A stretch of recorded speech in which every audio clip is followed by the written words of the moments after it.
All right, let's talk about a moment that every board game lover knows. It's late in the game, the tile bag is feeling light, and you can just feel the tension around the table.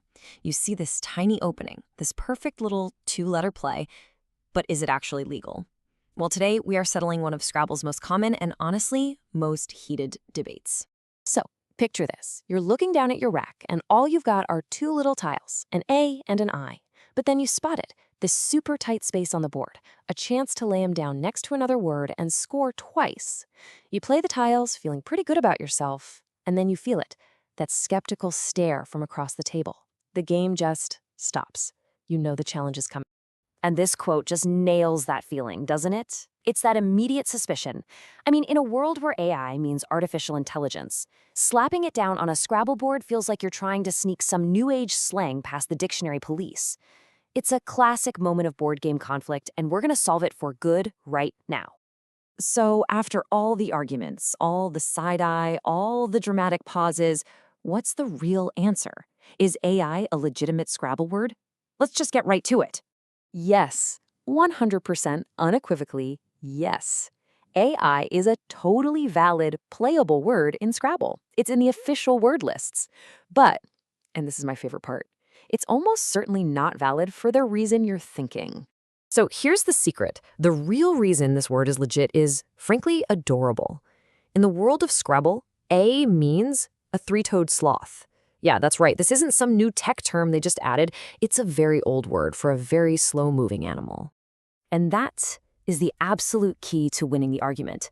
The Scrabble dictionary could not care less about the tech boom. When you play AI, you're not talking about robots and algorithms. You're talking about a sloth. The game decides what you mean, and in this case, you mean sloth, not silicon.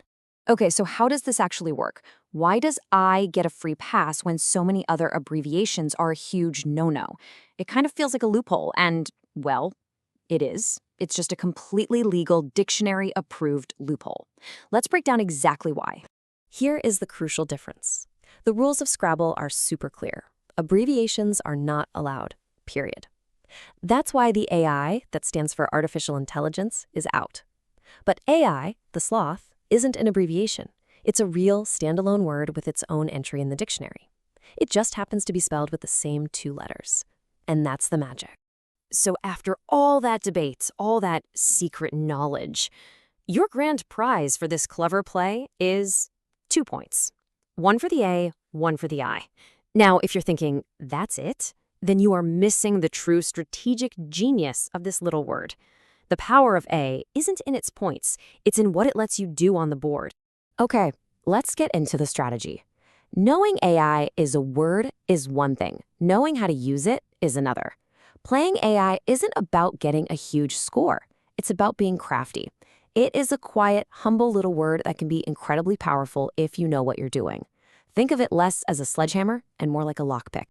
And this is where AI really shines. You can lay it down for those sweet parallel plays, scoring in two directions at once. It fits into those ridiculously tight spots where nothing else will go, and it is the perfect way to get rid of two vowels that are just clogging up your rack. It's not a flashy word. Someone once called it the paperclip of Scrabble. You don't appreciate it until you desperately need it, and then it's an absolute lifesaver. And hey, here's another pro tip for you. The plural of A is AIS, which is also a perfectly legal play. This is fantastic for when you need to ditch that extra S tile or maybe stretch your play just one more square to hit a triple letter score. It's just one more tool to keep in your back pocket. All right, so you've got the knowledge, you've made the perfect play, but you still have to deal with the inevitable challenge from your opponent. So how do you handle that moment without flipping the board and turning game night into a huge fight? Here is your simple 3-step playbook. First, just calmly state the meaning. Oh, it's not the abbreviation, it means three-toed sloth. Second, point to whatever official word source you all agreed on at the start. And third, and this is so important for keeping the peace, deliver the news with a casual shrug, not a big victory dance. A simple, yeah, it's a sloth, works wonders. Honestly, the best way to stop these arguments before they even start is to do this. Agree on one single source of truth before you draw the first tile. It doesn't matter if it's the official tournament list, an old-school printed dictionary, or a word checker app. Just having one official judge keeps the game moving and, more importantly, keeps everyone friends. And at the end of the day, this quote kind of says it all. You can now play I with total confidence, armed with the secret knowledge that you're not playing tech, you're playing a sloth. So the next time you see that A and that I on your rack, you'll know exactly what to do. The only question is, how will you use it?